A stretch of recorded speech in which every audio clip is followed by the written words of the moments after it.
మత్తయి సువార్త 14వ అధ్యాయం 22 నుంచి 33 వరకు.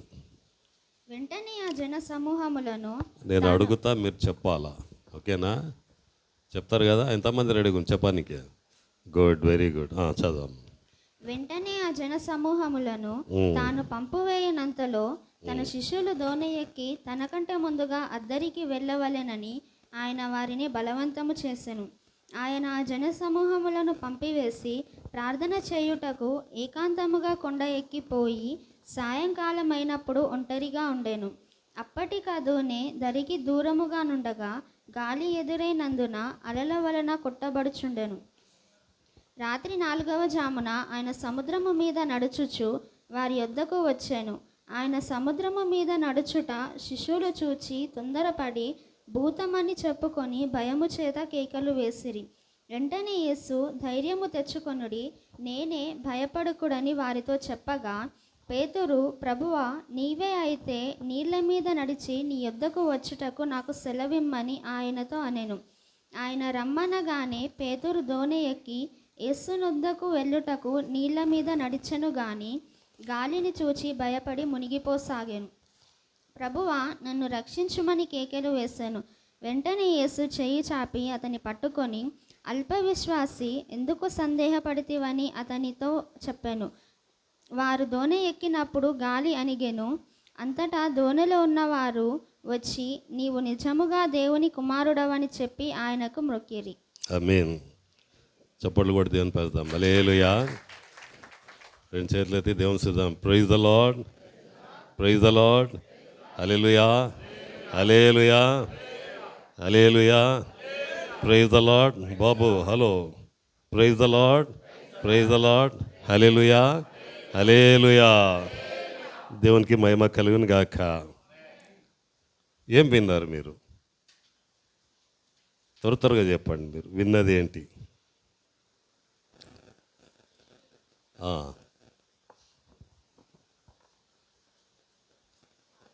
అమ్మా, ప్రార్థన, ఇంకా దోణి, ఇంకా నీళ్ళ మీద నడవడం, పేతురు, ఇంకా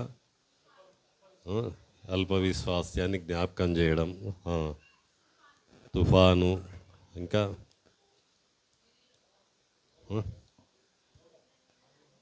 లోకం, భయం, భూతం, భయం. దేవునికి అసాధ్యమైంది ఏది లేదు. ఓకే, హల్లెలూయా. ఇంకేమన్నా చెప్తారా? ఇంకేమన్నా చెప్తారా? లేదా? దేవుని కుమారుడని, నిజంగా దేవుని కుమారుడని మ్రొక్కిరి. హల్లెలూయా. చదవబడిన వాక్యానికి దేవుని బిడ్డలారా, శిష్యులకు శిక్షణ, శిష్యులకు శిక్షణ. ఏంది మనం నేర్చుకోబోయేది? వాళ్ళకిస్తే మనకెందుకు? ఇప్పుడు మనకు సంఘానికి శిక్షణ. హల్లెలూయా. ఎక్కడిస్తున్నాడు శిక్షణ? సముద్రంలో. ఎక్కడ? అలలు, గాలి. ఇలా శిక్షణ ఇస్తున్నాడు. Training to disciples. హల్లెలూయా. దేవులారా, ట్రైనింగ్ అనేది లేకుండా ఏది ఉండదు. నర్సు కానీ, డాక్టర్ కానీ, ఇంజనీర్ కానీ, ఎవరైనా కానీ, టీచర్ కానీ, లెక్చరర్ కానీ, ప్రొఫెసర్ కానీ, లోకంలో సైంటిస్ట్ కానీ, ఎవరైనా కానీ ట్రైనింగ్ తీసుకోవాలి. ఆకలి చేపలు పట్టేటోళ్ళకి కూడా ట్రైనింగ్ అవసరము, ఈత కొట్టేటోళ్ళకి ట్రైనింగ్ అవసరము, గన్ ఫైర్ చేసేటోళ్ళకి అవసరము. ప్రతి దానికి ట్రైనింగ్ అవసరం. ట్రైనింగ్ లేకుండా ఏది ఉండదు. హల్లెలూయా. కలర్ వేసేటోళ్ళకి ట్రైనింగ్ అవసరం, ప్లంబర్కి అవసరం, ప్రతి ఒక్కరికి ట్రైనింగ్ అనేది అవసరం. అవునా లేదా? హల్లెలూయా. చిన్న పని చేసినా ట్రైనింగ్ అవసరం. ప్రతిదానికి ట్రైనింగ్ అవసరం. శిక్షణ అనేది అవసరము.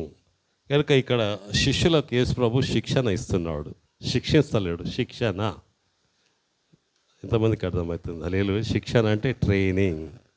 హల్లెలూయా. దేవునికి మహిమ కలుగును గాక. మా ఫ్రెండ్ ఒక ఆయన ఉండే, కండక్టర్గా నేను పనిచేసేటప్పుడు ఆయనకు కూడా ఆయన బిడ్డకు ఎంబీబీఎస్లో సీట్ వచ్చింది. సీట్ వచ్చినప్పుడు వాళ్ళు ఫస్ట్ ఏం చేసిందంటే ఒక డెడ్ బాడీ శవాన్ని ఇచ్చి పోస్ట్ మార్టం చేయమన్నారు. హల్లెలూయా.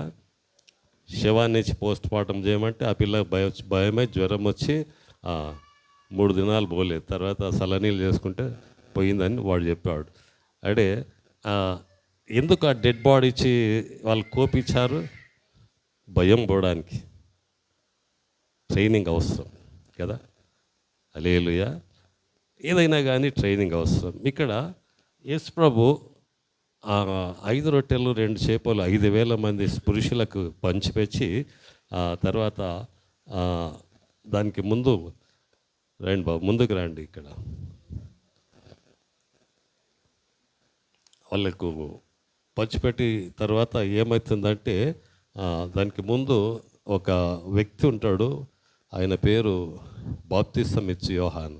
బాప్తిసం ఇచ్చి యోహాను హేరోదు రాజు తల కట్ చేస్తాడు. ఎందుకంటే ఆయన సొంత సహోదరుని భార్యను పెట్టుకున్నాడని, అది తప్పు హేరోదు అని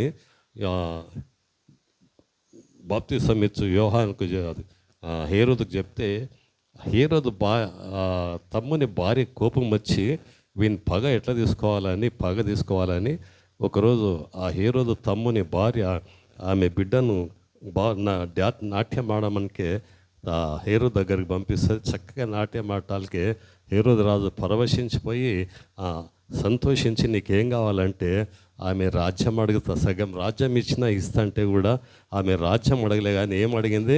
బాప్తిసం ఇచ్చే యోహాను తల కావాలని. తల కొట్టిస్తాడు. అది యేసు ప్రభు చెప్తారు, ప్రభా ఇట్లా బాప్తిసం ఇచ్చే యోహాను తల బలగొట్టేశారు, ఇరగొట్టేశారు, కట్ చేశారు అంటే యేసు ప్రభు ఏం చేస్తాడంటే ఏం మాట్లాడకుండా ఒక వేదనతో అరణ్యానికి వెళ్ళిపోతాడు. అరణ్యానికి వెళ్తే అక్కడ అనేక మంది యేసు ప్రభు ఆడు ఉన్నాడని ఆయన దగ్గరకు వస్తారు. యేసు ప్రభు అరణ్యంలోకి వచ్చాడు కనుక 5 రొట్టెలు 2 చేపలు వాళ్ళకి ఆహారం ఇచ్చినాక శిష్యులను బలవంతంగా పంపిస్తాడు. వాళ్ళు తిని వారు వెళ్ళిపోతారు. శిష్యులను కూడా చెప్తాడు, మీరు కూడా వెళ్ళిపోండి, నేను ఏకాంతంగా ఇక్కడ ప్రార్థన చేసుకోవాలా. ఎందుకు ప్రార్థన చేసుకోవాలంటే దేవుని చిత్తం నేను నెరవేర్చాలా, దేవుని ప్రణాళికలు నెరవేర్చాలా. నా చిత్తము నాది కాదు, యేసుప్రభు చిత్తం చేయాలని కాదు. యేసుప్రభు మంచోడే, యేసుప్రభు ఉద్దేశాలు మంచివే, కానీ యేసుప్రభు చిత్తం కాదు. ఎవరి చిత్తము? దేవుని చిత్తం చేయాలని యేసుప్రభు కొండ మీదకి పోయి ప్రార్థన చేస్తూ ఉంటాడు. చేసిన తర్వాత శిష్యులను బలవంతంగా పంపిస్తాడు.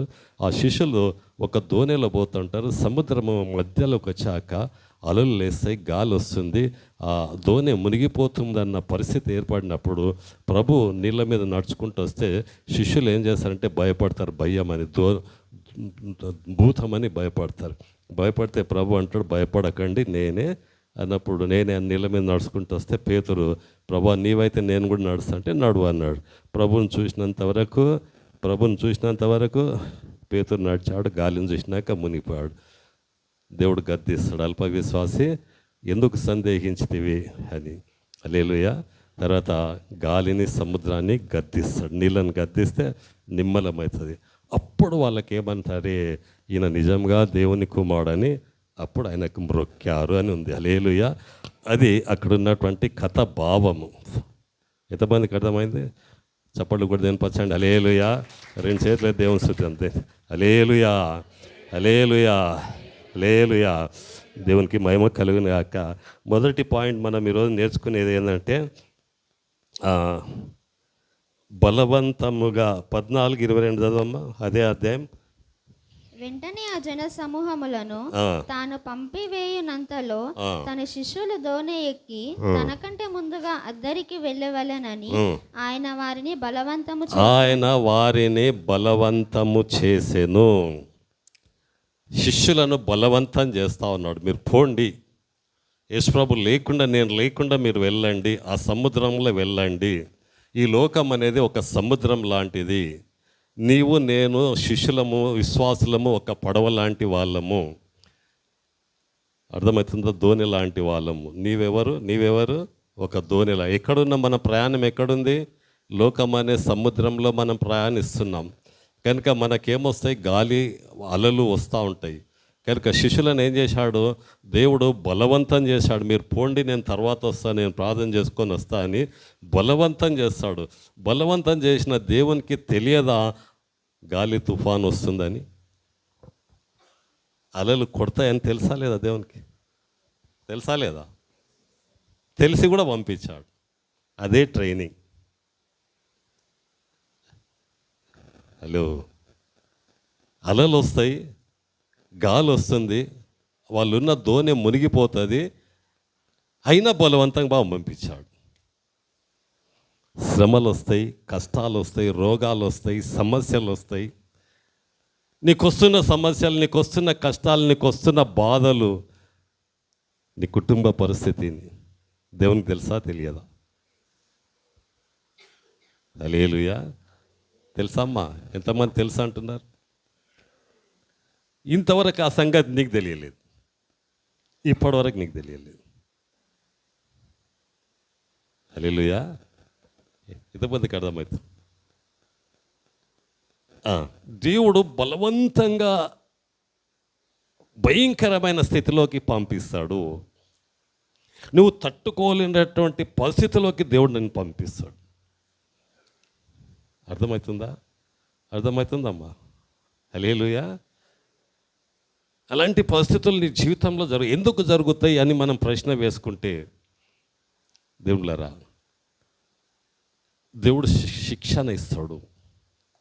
విశ్వాసులమైన మనము దేవునిలో ఎంత ఎదుగుతూ ఉంటే, శిష్యులు దాదాపు సంవత్సరంన్నర ట్రైనింగ్ యేసుప్రభుతో వెంబడించినాక వారి జీవితంలో ప్రభువును తెలుసుకున్న వాళ్ళ జీవితంలో జరిగింది ఏంటంటే, దేవుడు లేకుండా వాళ్ళు వెళ్తుంటే ఒక భయంకరమైన స్థితిని వాళ్ళు చూస్తూ ఉన్నారు. హలో, అర్థమవుతుందా? హల్లెలూయా. అంతకుముందు ప్రభుత్వ దాదాపు 14వ అధ్యాయంకి వచ్చినామంటే 28 అధ్యాయాలు ఉన్నాయి మత్తయిలో 28 అధ్యాయాలు ఉన్నాయి. కనుక ప్రభుత్వం ఎంతకాలం సాగారు? దాదాపు 1 సంవత్సరం కంటే ఎక్కువ సాగిపోయారు. వాళ్ళు తిరిగారు, చేశారు. హల్లెలూయా. అర్థమవుతుందమ్మా? నీ భర్త సమస్య, నీ భార్య సమస్య, నీ కుటుంబ సమస్య, నీవు ఎదుర్కొంటున్న సమస్య దేవునికి తెలుసు. దేవునికి తెలుసు. హల్లెలూయా. ఆ పరిస్థితుల గుండా నువ్వు వెళ్తున్నావని దేవునికి తెలుసు. దేవుడే పంపించాడు, ఆ స్థితిలోకి దేవుడే పంపించాడు. హల్లెలూయా. దేవునికి మహిమ కలుగును గాక. దేవుని ద్వారా నిర్గమకాండం 16వ అధ్యాయము 1-2 వచనాలు చదవమ్మా. నిర్గమకాండం 14వ అధ్యాయం 1-2 వచనాలు. మరియు యెహోవా మోషేతో ఇలాగు సెలవిచ్చెను, ఇజ్రాయేలీయులు తిరిగి పీహహీరోతు ఎదుటను అనగా మిగ్దోలుకు సముద్రమునకు మధ్యనున్న బయల్సెఫోను నెదుటను దిగవలెనని వారితో చెప్పుము. దాని ఎదుట సముద్రమునొద్ద వారు దిగవలెను. ఫరో ఇజ్రాయేలీయులను గూర్చి, వారు ఈ దేశంలో చిక్కబడి ఉన్నారు, అరణ్యము వారిని మూసివేసనని అనుకొనును. అయితే నేను ఫరో హృదయమును కఠినపరచెదను. చాలేమ్మా, ఇక నేను చెప్తాను మీకు, త్వరగా చెప్తాను. ఇజ్రాయేలీలను దేవుడు ఐగుప్తు నుంచి నడిపించాడు. ఎక్కడికి తెచ్చాడు? బయల్సెఫోర్ అనే ఒక మైదానం దగ్గరికి తెచ్చాడు. దాని ముందర ఏమున్న? దాని సముద్రం ఉంది. అబ్బా, వాళ్ళు అనుకున్నారు బాగా ప్రయాణం చేసి వచ్చాము, అలసటగా ఉన్నాము, చక్కని మంచి వాతావరణం, ఇసుక ఉన్నది. ఆయన అందరు ఏం చేసిందంటే హాయిగా కూర్చున్నారు. కూర్చుంటే వాళ్ళకు ఒక శబ్దం వినబడుతుంది. ఏం శబ్దం అదంటే రథాల శబ్దం, గుర్రాల శబ్దం, సైన్యం శబ్దం వినబడుతుంది. దుమ్ములు వేసుకుంటూ వస్తున్నారు. దుమ్ము లేపుకుంటా పట్టుకోండి, వాళ్ళని ఇజ్రాయేల్ని పట్టుకోండి, చంపేటోళ్ళని చంపండి, కావాల్సిన మంచి బలవంతులంతా మళ్ళీ తీసుకొచ్చి ఐగుప్తుకు తీసుకుపోయి వాళ్ళని మళ్ళీ శ్రమల పాలు చేద్దాం, వాళ్ళ కష్టాల పాలు చేద్దాం.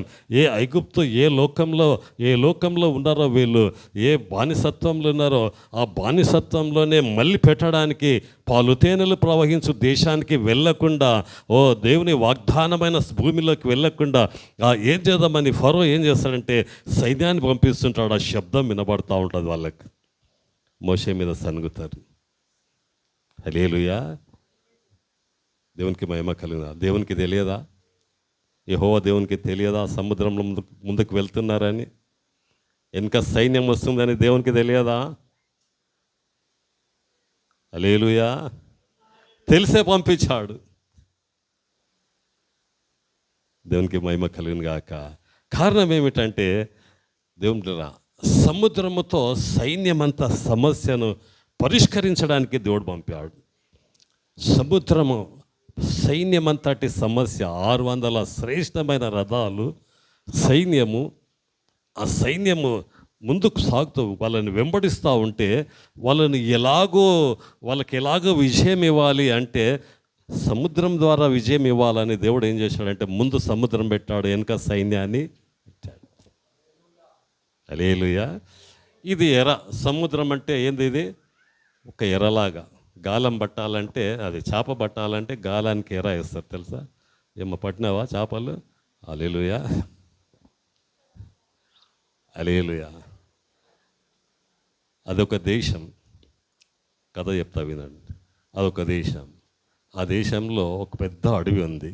అడవికి దగ్గర ఒక చిన్న ఊరు ఉన్నది.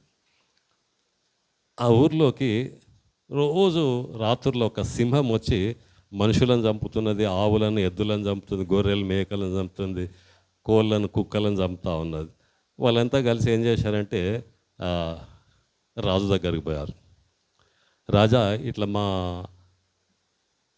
పశువులను, మా పిల్లలను సింహం వచ్చి చంపుతుంది, దాని నుండి మమ్మల్ని రక్షించండి అంటే రాజు చెప్తాడు, మంత్రి గారు, మనం ఆ సింహాన్ని నుండి మన గ్రామాన్ని రక్షించుకుందామని రాజు ఏం చేస్తాడంటే ఒక మేకని తీసుకుంటాడు, ఒక తాడు తీసుకుంటాడు, తీసుకుపోయి ఆ చెట్టు ఉంటుందిగా, ఆ చెట్టు దగ్గర ఆ మేకను కట్టేస్తాడు. అడవిలో ఒక దగ్గర, ఊరికి అడవికి మధ్యలో ఒక చెట్టు ఉంటే ఆ చెట్టుకి ఏం చేస్తాడు, మేకను కట్టేస్తాడు. మేకను కట్టేసి రాజు ఏం చేస్తాడంటే చెట్టు మీద కూర్చుంటాడు, గన్ను పట్టుకొని కూర్చుంటాడు. హల్లెలూయా. మేక అరుస్తూ ఉంటుంది. మే అని ఎట్లా అరుస్తుందమ్మా మేక? ఎట్లా అరుస్తుంది కొమరమ్మ?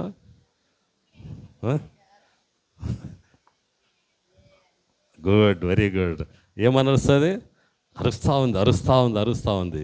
అది సింహం చూస్తుంది, అబ్బా మంచి మేక కనబడుతుందని ఆ సింహం ఏం చేస్తుందంటే ముందు ఒక అడుగు వెనక్కి వేస్తుందంట. ముందు ఒక 10 అడుగులు ముందుకు వేయాలంటే సింహం ఏం చేస్తుంది, ఒక అడుగు మెల్లగా వచ్చి ఒక అడుగు వెనక్కి వేసి జంప్ చేస్తుంది.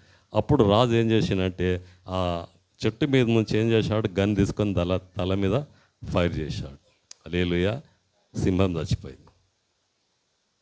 హల్లెలూయా. గ్రామాన్ని రక్షించాడు. ఇప్పుడు మీకేం అర్థమైంది అమ్మా? మేకను ఎవరి కొరకు? గ్రామాని కొరకు. ఎవరి నుంచి? సింహం చంపాలంటే ఏం చేయాల్సి వచ్చింది? మేకను ఎరగా వాడాడు. ఇక్కడ కూడా సైన్యము, ఐగుప్తు సైన్యం అంతా కనబడకుండా చేయాలంటే దేన్ని వాడుకున్నాడు దేవుడు? సముద్రాన్ని వాడుకున్నాడు. చప్పట్లు కూడా పచ్చాడు. హల్లెలూయా. దేవుళ్ళరా, మన సమస్య ఎంత పెద్దదవుతుందో, ఎంత పెద్ద సమస్య అవుతుందో అంత పెద్ద సహాయము దేవుడిస్తాడు. హల్లెలూయా. సైన్యమంత సమస్య, సముద్రమంత సహాయము. చప్పటి కొట్టి పచ్చాడు. హల్లెలూయా. దేవునికి మహిమ కలిగిన గాక. దేవుళ్ళరా, అంత గొప్ప దేవుడు, అంత బలమైన దేవుడు. హల్లెలూయా. దేవునికి మహిమ కలిగిన గాక. దానియేలును కూడా ఎలా ఆయనను తప్పుపట్టాలి, దానియేలుని ఎలా తప్పుపట్టాలి? మంచి దానియేలు ఆయన, చాలా శ్రేష్టమైన దానియేలు. ఆయన మాటల్లో కానీ, ఆయన చూపుల్లో కానీ, ఆయన పనుల్లో కానీ, దేంట్లో కానీ వాళ్ళు తప్పుపట్టలేకపోయారు. లెక్కలు కూడా కరెక్ట్ చేస్తాడు. రాజు ఏ పని అప్పగించినా నమ్మకంగా కరెక్ట్గా చేస్తాడు దానియేలు. హల్లెలూయా. ఇక వీళ్ళు ఎట్లా ఈ ధాన్యాలను ఎట్లా మనము కొంచెం ముందుకు జరగండి అమ్మా. అరుణ, జెసికా రండి అమ్మా. ఇంకా వెనక ఉన్న వాళ్ళు ముందుకు రండి.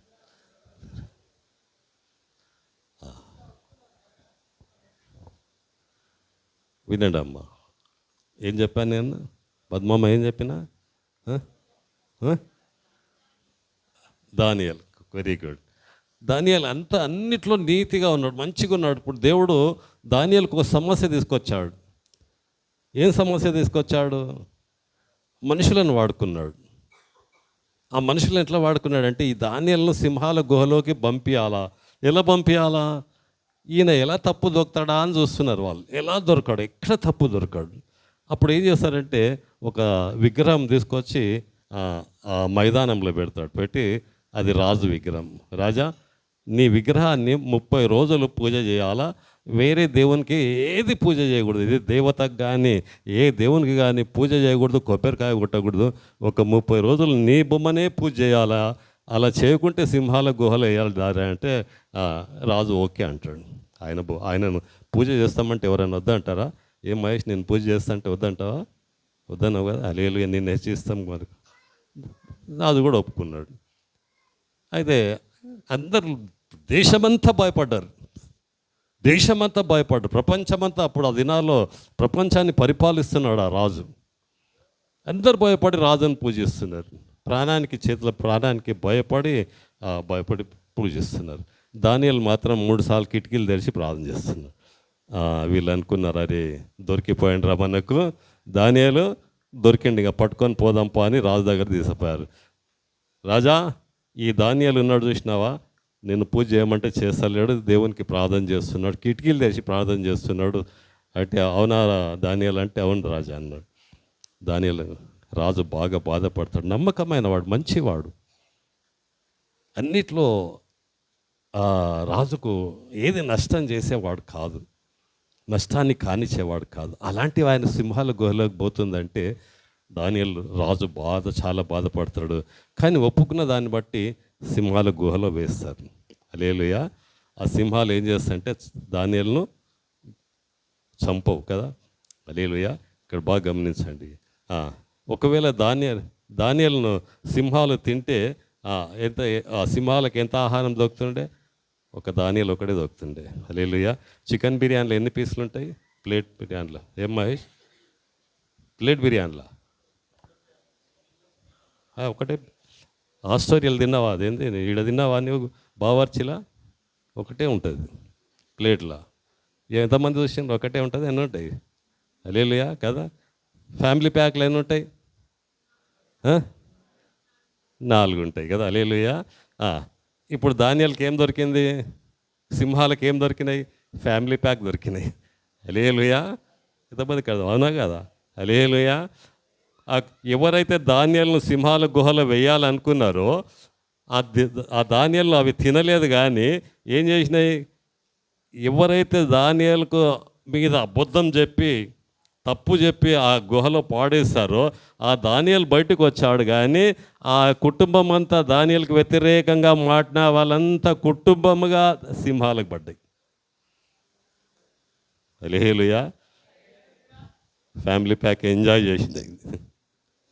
హల్లెలూయా. హల్లెలూయా.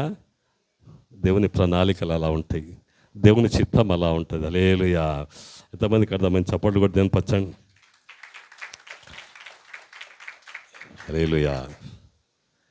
కష్టాలు వస్తే, శ్రమలు వస్తే, బాధలు వస్తే దేవుళ్ళరా సమస్యకు పరిష్కారం అక్కడనే ఉంటుంది. దేవుడు అక్కడనే నీకు సహాయం చేస్తాడు. దేవుడు నీకు అక్కడనే నీకు తోడుగా ఉంటాడు. దేవుడు అక్కడనే నిన్ను విడిపిస్తాడు, నిన్ను బయటికి తీసుకొస్తాడు, నిన్ను హెచ్చిస్తాడు. హల్లెలూయా. దేవునికి మహిమ కలుగును గాక. రెండవది దేవుళ్ళరా, రెండవది మత్తయి సువార్త 14వ అధ్యాయం 28 వచ్చిన చదవమ్మా. పేతురు, ప్రభువా నీవే అయితే నీళ్ళ మీద నడిచి నీ యొద్దకు వచ్చుటకు నాకు సెలవిమ్మని ఆయనతో అనెను.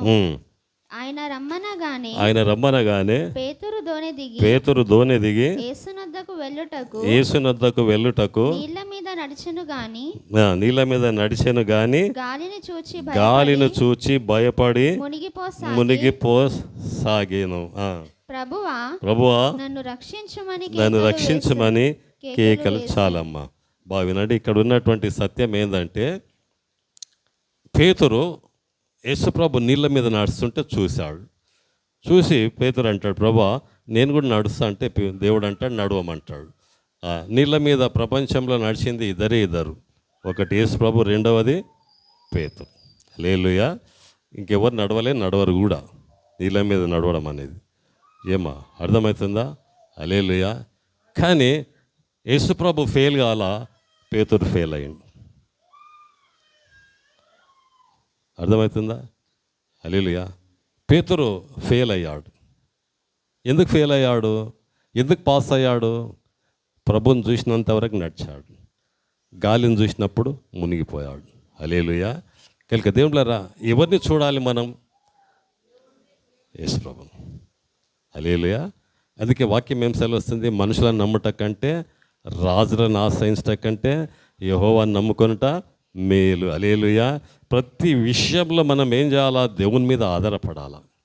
అసాధ్యమైనది మన జీవితంలో చెయ్యాలి అంటే, అన్కామన్ మిరకిల్స్ ఈ లోకానికి మనం చేసి చూపించాలంటే ఎవరిని చూడాలి? మనం ఎవరిని చూడాలా?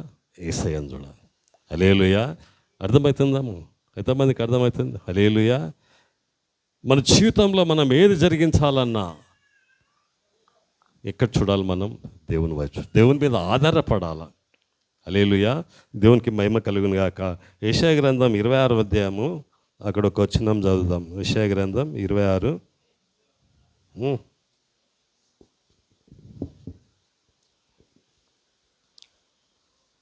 3వ వచనం. ఎవని మనసు నీ మీద ఆనుకొనునో వానిని నీవు పూర్ణ శాంతి గలవానిగా కాపాడుదువు. హల్లెలూయా.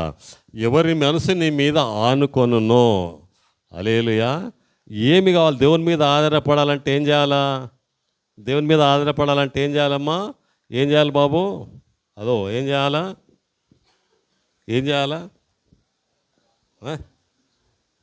ఏం చేయాలా? పూర్ణ మనసుతో దేవుని మీద ఆనుకోవాలి. మన మనసు దేవుని మీద ఉండాలి. హల్లెలూయా. యెషయా భక్తుడు ఏం చెప్తున్నాడు? ఎవరి మనసు దేవుని మీద ఆనుకొనునో.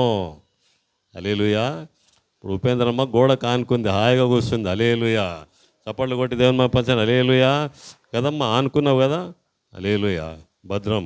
ఒక ఆయన ఇట్లానే కబడ్డీ ఆడొచ్చి ఒక చెట్టుకు ఆనుకొని నిద్రపోతుండట. పాస్టర్ గారు వాక్యం చెప్తున్నాడు, ఆయన ఏం చేసిండు? నిద్రపోయేటప్పుడు ఆయనకి ఏమైందంటే నోరు తెరిచిండు, గురక కొడుతుండు, అని కొడుతాడు. ఎడా అనుకున్నాడు ఆయన? ఒక కొట్టే కర్ర ఉంటుంది కదా లోపల, ఆనుకొని నిద్రపోతా ఉంటే ఒక తొండ వచ్చి నోట్లోకి పోయిందంట. హల్లెలూయా. ఏమా ఆ కట్టె మీద దీనికి ఇట్లా అనుకున్నావు కదా, ఆ తొండ వచ్చింది, అదేం చేసింది? మంచిగా నోట్లో కలిపి వెళ్ళిపోయింది. హల్లెలూయా. చిన్న తొండ పిల్ల. దేవుని సన్నిధిలో నిద్రపోవాకండి. హల్లెలూయా. పోతుంది, ఏదో లోపల పోతుంది, దయ్యం పోతుంది, సైతాన్ పోతుంది. హల్లెలూయా. అజాగ్రత్తగా ఉండవాకండి, అశ్రద్ధగా ఉండవాకండి. అనుకోండి, గోడకు అనుకోండి, కుర్చీకి అనుకోండి, ఎక్కడన్నా అనుకోండి, కానీ నిద్రపోవకండి. హల్లెలూయా. దేవునికి మహిమ కలుగును గాక. కనుక దేవుళ్ళారా, ఎవరి మనసు దేవుని మీద ఆనుకుంటుందో వాడిని ఏం చేస్తాడంట? పూర్ణ శాంతి. ఎందుకు దేవుని మీద ఆనుకోవాలా అమ్మ? ఎందుకు ఆనుకోవాలా? లోకంలో ఏముంది? అశాంతి ఉన్నది, శాంతి లేదు లోకంలో, నెమ్మది లేదు లోకంలో. అంతా అశాంతి. ఎక్కడ చూసినా, కుటుంబంలో చూసినా, బయట చూసినా, బస్తీలో చూసినా, దేవుళ్ళ మనం పని చేస్తున్న స్థలాల్లో చూసినా, ఎక్కడ చూసినా కానీ మనకు వస్తున్న పరిస్థితి ఏంటంటే అశాంతి, నెమ్మది లేదు. నెమ్మది లేని పరిస్థితిలో ఉంటున్నాం. ఎంతమందికి అర్థమవుతుంది? హల్లెలూయా. మనం ఎక్కడ వెళ్ళినా అశాంతి ఉంటున్నాం, అశాంతి కలిగించే పరిస్థితులు ఉంటున్నాయి.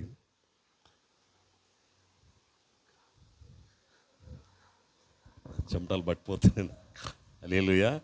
దేవునికి మహిమ కలుగును గాక. దేవుళ్ళారా, ఏం పరిస్థితి ఉంది లోకంలో? నెమ్మది లేదు. భర్త సమస్య, కొడుకు సమస్య, భార్య సమస్య, బస్తీ సమస్య, అనేక సమస్యలతో మనం ఉంటున్నాం. గొడవలు గొడవలు గొడవలు. ఎవరి మీద ఆధారపడాలా? దేవుని మీద ఆధారపడాలి, దేవుని మీద ఆనుకోవాలి. హల్లెలూయా. ఎవరి మనసు దేవుని మీద ఆనుకొని ఉన్న వారిని ఏం చేస్తాడంట? పూర్ణ శాంతి. అంటే ఆ పరిస్థితులను, ఏది నిన్ను భయపడుతుందో, ఏది నీకు శాంతి లేకుండా చేస్తుందో, ఏ పరిస్థితి నెమ్మది లేకుండా చేస్తుందో, ఆ పరిస్థితులను ఏం చేస్తాడంటే దేవుడు, మొత్తం సమస్య ఉందా దాన్ని దేవుడు ఆయన మీద ఆధారపడితే, భార్య సమస్య ఉందా దేవుని మీద ఆధారపడితే, లోకం సమస్య ఉందా, ఉద్యోగ సమస్యనా, చావు, ఎడ్యుకేషనా, ఏదైనా కానీ దేవునిలారా ఎవరి మీద ఆధారపడాలా? ఆయన మీద అనుకోవాలి. మంచి చేయాలన్నా దేవునిలారా మనం ఏం చేయాలా? మంచి చేయాలన్నా మంచి చేయాలన్నా చెడు కాదు, మంచి పనులు చేయాలన్నా దేవుని మీద ఆధారపడాలి, దేవుని మీద ఆనుకోవాలి. ప్రభువా నీవు చేపి ప్రభువా. హల్లెలూయా. దేవుడు చక్కగా పరిస్థితులన్నీ చక్కగా చేస్తాడు. హల్లెలూయా. వాక్యం ఏం సెలవుస్తుంది? సమస్త జ్ఞానానికి మించిన దేవుని సమాధానము హృదయ తలంపులకు, మనసుకి ఏముందంట? కావలిగా ఉంటుందంట. హల్లెలూయా. ఏముంటుందమ్మా? దేవుని సమాధానం. ఏముంటుంది బాబు? సమస్త జ్ఞానానికి మించింది ఏంది? దేవుని సమాధానం. హల్లెలూయా. అది ఎక్కడుంటుందంట? మన ఆలోచనలకు, తలంపులకు కావలిగా పెడతాడంట. దేవునికి మహిమ కలుగును గాక. లోపలికి వస్తుంటే అక్కడ ఒక వాచ్మ్యాన్ ఉన్నాడు కదా, ఆయన ఏం చేస్తుండో? కావలిగా ఉన్నాడు. హల్లెలూయా. మన ఆలోచనలకు, తలంపులకు ఎవరు ఉంటారు? దేవుని సమాధానం ఉంటుంది. చప్పట్లు కూడా నేను పచ్చండి. హల్లెలూయా. అది పని చేయాలి మన లోపల. అది ఎప్పుడైతే పని చేస్తుండో ఆ దేవుని సమాధానం, ఆయన శాంతి, నెమ్మది కలిగి ఉంటాం. హల్లెలూయా. అర్థమవుతుందమ్మా? మధ్య ఒక 5-6 years బ్యాక్ ఒక డాక్టర్ చనిపోయాడు. ఆ డాక్టర్ ఆత్మహత్య చేసుకొని చనిపోయాడు. ఎందుకు చనిపోయాడో తెలుసా? ఆయన అందరికంటే ఎక్కువ హార్ట్ ఆపరేషన్ చేశాడు, గుండె ఆపరేషన్స్ ఎన్నో చేశాడు. ఆయన స్టెంట్లు వేశాడు, ఆపరేషన్ చేశాడు. అన్ని గుండెలకు రిపేర్ చేసిన ఆయన, అన్ని గుండెలను బాగు చేసి బ్రతికించిన ఆయనకు సమాధానం లేదు. హలో, ఆయనకి సమాధానం లేదు, ఆయనకి నెమ్మది లేదు. చనిపోయాడమ్మా. సమస్త జ్ఞానానికి మించిన దేవుని సమాధానం. డాక్టర్ల కంటే, ఇంజనీర్ల కంటే, సైంటిస్టుల కంటే అందరి హిమాలయ అదేంది స్పేస్లకు పోయాడు. విలియం, పేరేం పేరు మర్చిపోయారా? సునీత విలియమ్స్, ఇంకైనా విల్మోర్. వాళ్ళకంటే ఒక గొప్ప జ్ఞానము ఏంటంటే హృదయ తలంపులకి ఏముండాలా? సమాధానం ఉండాలా. హల్లెలూయా. దేవునికి మహిమ కలుగును గాక. మూడోది ఆఖరి చెప్పి ముగిస్తా. లాస్ట్ వచనం చదవమ్మా, 22వ వచనం. వెంటనే యేసు చెయ్యి చాపి అతని పట్టుకొని, అల్ప విశ్వాసి ఎందుకు సందేహపడితివని అతనితో చెప్పాను. వారు దోణి ఎక్కినప్పుడు గాలి అణిగెను. అంతటా దోణిలో ఉన్నవారు వచ్చి, నీవు నిజముగా దేవుని కుమారుడవని చెప్పి ఆయనకు మ్రొక్కిరి.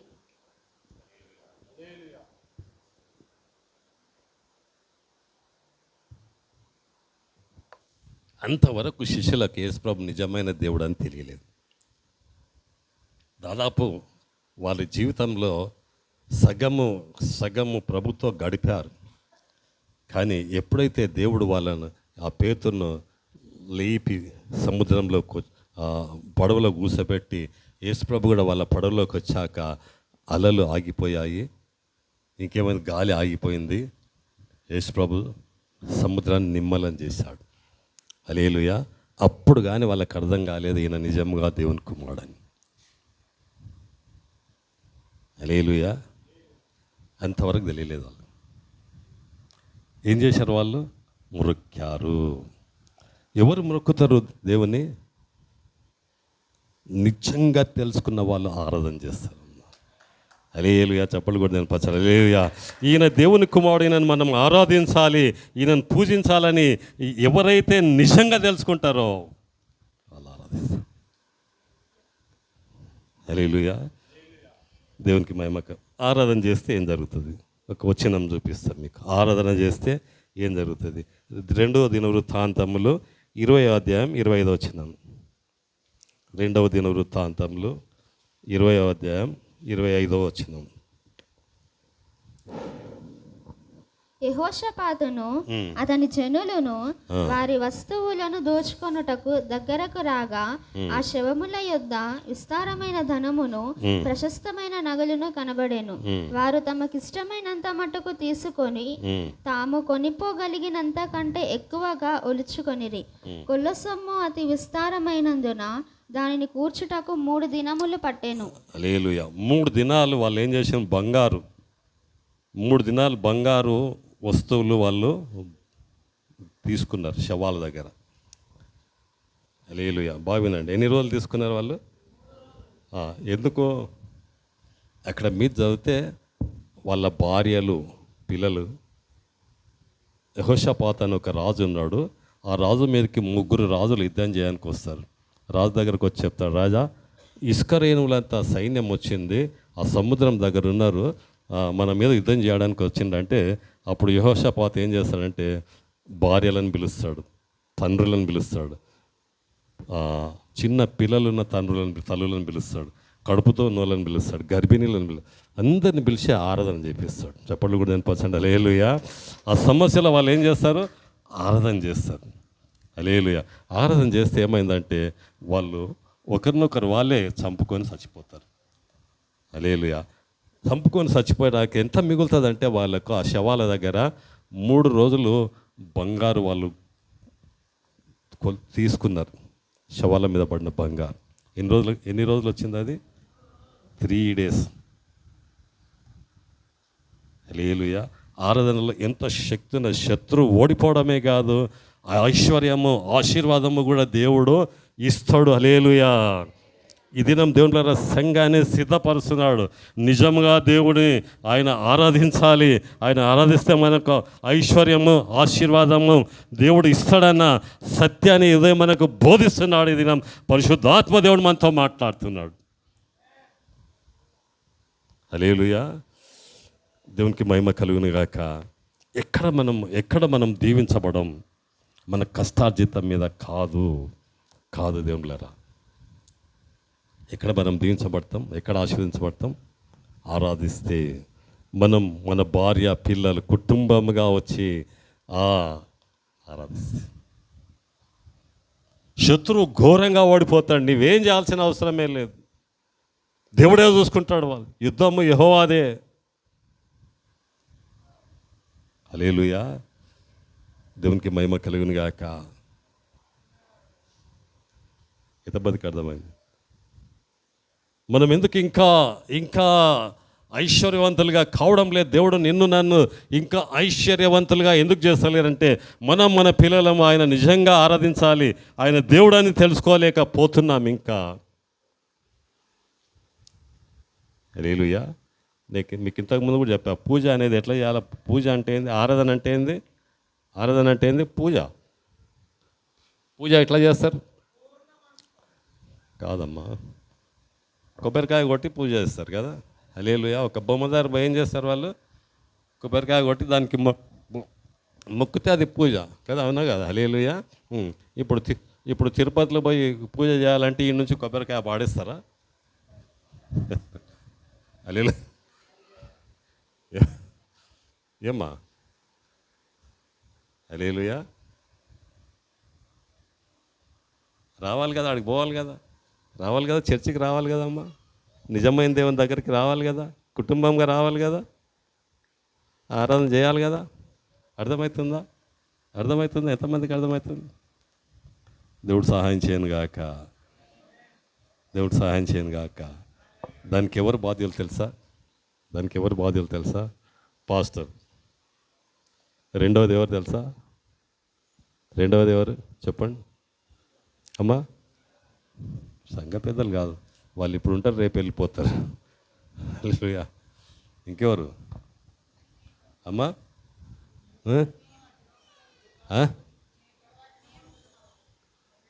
వినబడతలేదా? బాధ్యులు ఎవరు? కుటుంబముగా వచ్చి ఆరాధన చేయకపోవడానికి బాధ్యులు ఎవరు? అమ్మా మేమంటే ఆ? ఎవరు?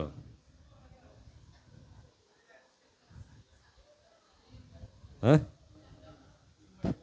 యజమాని తండ్రి. తర్వాత ఎవరు? ఎవరు? తండ్రి. తర్వాత ఎవరు? ఉపేంద్రమ్మ ఎవరు?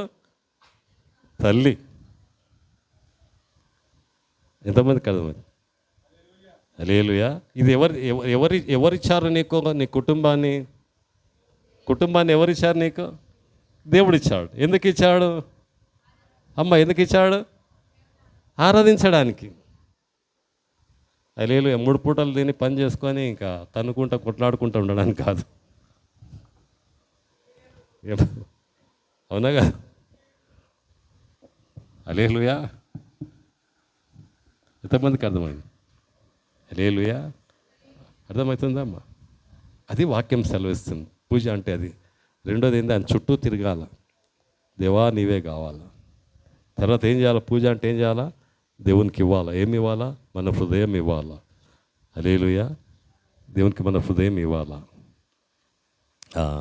అనిల్ కుమార్ గారు ఆయన చర్చికి పోయారు. ప్రభువుని నమ్ముకొని. అనిల్ కుమార్ ఎంతమంది తెలుసు? రాజశేఖర్ రెడ్డిలో చర్చికి పోయాడు ఆయన. విద్యానగర్లో రోడ్డు మీద ఉంటుంది ఒక చర్చి. యూనివర్సిటీలో చదువుకుంటప్పుడు ఆయన దగ్గర డబ్బులు లేవంట. చర్చికి పోతే చందబట్టప్పుడు ఆయన ఏమన్నాడంటే, ప్రభా నా హృదయం వేస్తున్నాను ఒకటి చేయబెట్టాడు. హల్లెలూయా. నా హృదయాన్ని నీకు అప్పగిస్తున్నాను. హల్లెలూయా. దేవుడు ఆయన హృదయాన్ని యాక్సెప్ట్ చేశారు. దేవుడు ఆయన ఆశీర్వదించినాక కోట్లు ఇస్తున్నాడు. ఇప్పుడు లక్షలు ఇస్తున్నాడు ఆయన. హల్లెలూయా. దేవునికి మహిమ కలుగును గాక. దేవుళ్ళరా, ఎప్పుడు మనం నలుగురికి పెట్టే వాళ్ళలాగా ఉండాలా. అది దేవుని చిత్తం. నువ్వు తినే అన్నం, నువ్వు తింటున్న అన్నం ప్రభా నాకు ఇచ్చావు, నలుగురికి పెట్టాలి నేను. దేవుడు చేస్తాడు. అన్నం తినేటప్పుడు ఇది నేను నలుగురికి పెట్టాలి ప్రభా, అలా చేయి ప్రభా. హల్లెలూయా. దేవునికి మహిమ కలుగునుగా. ఎప్పుడు ప్రభా నేను ఇచ్చేటోలాగా ఉండాలా, ఇచ్చేటోని లేదు, తీసుకునేటలాగా ఉండదు ప్రభా. నేను తోకలాగా ఉండదు ప్రభా, తలలాగా ఉండాలి. హల్లెలూయా. ఎంతమందికి అర్థమవుతుంది? దేవుడు సహాయం చేయను గాక. హల్లెలూయా. నువ్వెంత ఇస్తావో దేవుని పిల్లరా, నువ్వెంత ఇస్తగలవో నీవు అంతకంటే నీకు 100 అంతలకు ఇస్తాడు దేవుడు. 100 times ఇస్తాడు. నమ్మకంగా యథార్థంగా ఇస్తే దేవుడు ఇస్తాడు. హల్లెలూయా. ఎంతమందికి అర్థమవుతుందా? అర్థమవుతుందమ్మా? అర్థమవుతుందా? కళ్ళు మూసుకుందాం, ప్రార్థన చేసుకుందాం.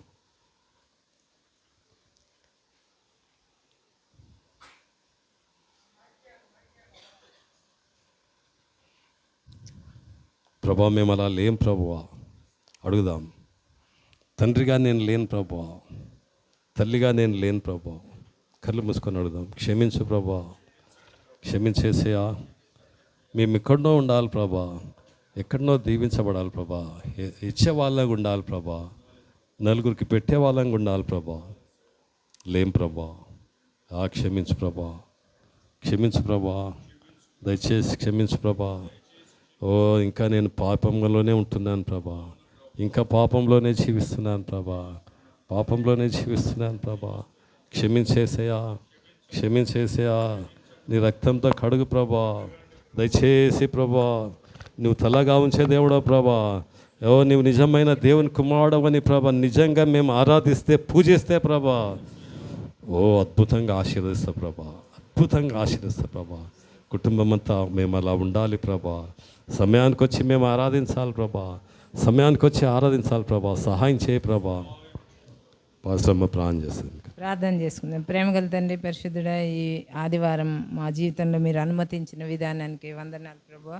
ఎంతోమంది ఈ టైం చూడలేకపోయారు. కేవలం మీ కనికరంతో మమ్మల్ని కాపాడి భద్రపరిచి మీ పాదాల దగ్గర ఆరాధించుకునే భాగ్యం, వాక్యం వినే భాగ్యము, పాటలు పాడే భాగ్యం మా అందరికి ఇచ్చిన విధానానికి వందనాలు. వాక్యాన్ని బట్టి వందనాలు చెల్లిస్తున్నాం ప్రభువా. అవును తండ్రి, మరి మిమ్మల్ని ఆశ్చర్యం చూసిన తర్వాతనే మిమ్మల్ని నమ్మగలిగారు శిష్యులు ప్రభా. మీతోనే ఉన్నారు కానీ అంతకాలం నమ్మలేకపోయారు ప్రభువా. అలాగే మేము కూడా ఎన్నో ఏండ్ల నుంచి మందిరానికి వస్తున్నాం, కూడికలకు వస్తున్నాం, అన్ని విధాలుగా పాల్గొంటున్నాం. కానీ మీరు మాతో ఉన్నారని, మీరు దేవుడని ప్రత్యేకంగా మేము ఎరగలేకపోయామని మీరు తెలియజేస్తూ వచ్చినందుకు వందనాలయ్యా. మరి మేము